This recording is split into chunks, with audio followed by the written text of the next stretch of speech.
एक बार भगवान शंकर और माता पार्वती प्रसन्न मुद्रा में थे, तो बोले चलो आज भक्तों के दर्शन करते हैं। माता जी ने कहा चलो। भगवान एक साधु के वेश में हो गए, माता जी पीछे साध्वी के रूप में हो गई। एक धनी आदमी चारपाई पे बैठा सुपारी कतर के खा रहा था, 50 गाय भैंसे सब। उससे कहा भाई 100 ग्राम दूध दे दो, हमारे ठाकुर को स्नान करवाना है। बिगड़ गया, जाने क्या क्या अशुद्ध शब्द बोल गए। पार्वती जी एकदम रुद्र दृष्टि में, हम दर्शन कराने आए भक्त के। पहले धूप का कष्ट सह ले तो छाया का सुख मिलता है, पहले अभक्त के दर्शन करो तब तुम्हें भक्त के दर्शन कराएंगे। हटे भगवान शिव और कहा हे भगवान श्री हरि, इसके पास जितनी संपत्ति है इससे और 100 गुना इसकी बढ़ जाए। माता जी ऑर्डर दानी तो कहते ही, उसने 100 ग्राम दूध नहीं दिया, गाली दी ऊपर से।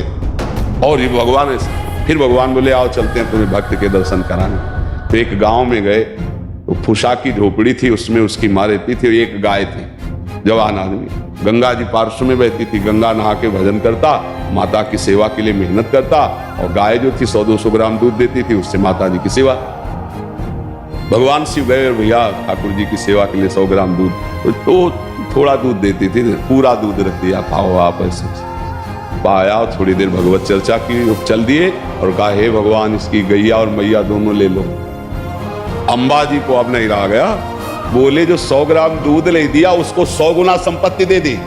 ये हिसाब भाई समझ में नहीं आया। और जिसने जितना था उतना दे दिया, गरीब आदमी, तो उसके दूध की जो वृत्ति आती थी वो गैया, और बात करने के लिए थी मैया, दोनों आप ऐसा बोले। यही तो समझ ठीक नहीं, समझो अभी इसका कुछ समय गैया और मैया में जाता है, अब ये अखंड भजन करके परमात्मा प्राप्ति करेगा। और वो उतने वैभव में तो अपमान संत का कर दिया, जब 100 गुना और बढ़ेगा तो महापाप करेगा, नरक जाएगा। समझ रहे? तो भगवान के विधान को हम लोग समझ नहीं पा रहे। अगर हमें भगवान नहीं दे रहे तो जरूर हम पर कृपा कर रहे हैं, ऐसा हमें मानना चाहिए। बिना शरीर को थकाए ब्रह्मचर्य को पचाया नहीं जा सकता। जैसे दंड बैठक दौड़ भाग व्यायाम किया, फिर आप भले गृहस्थ हो, फिर दिन भर कार्य करते रहो। 30 मिनट तो पूरे शरीर को ऐसा व्यायाम में रखो, पसीना पसीना हो जाए। पहले खेती जोतते थे ना किसान, एक पार वाला होता था और पूरे खेत को उसी से जोतला है, बलवान होते। 2 लीटर मठा और 8 रोटी पाए, बैल की जैसी ताकत। अगर बैल को नाथ पकड़ के रोक ले तो वही खड़ा हो जाए। साधक मन को बहुत दुलार करता, पीट नहीं पाता।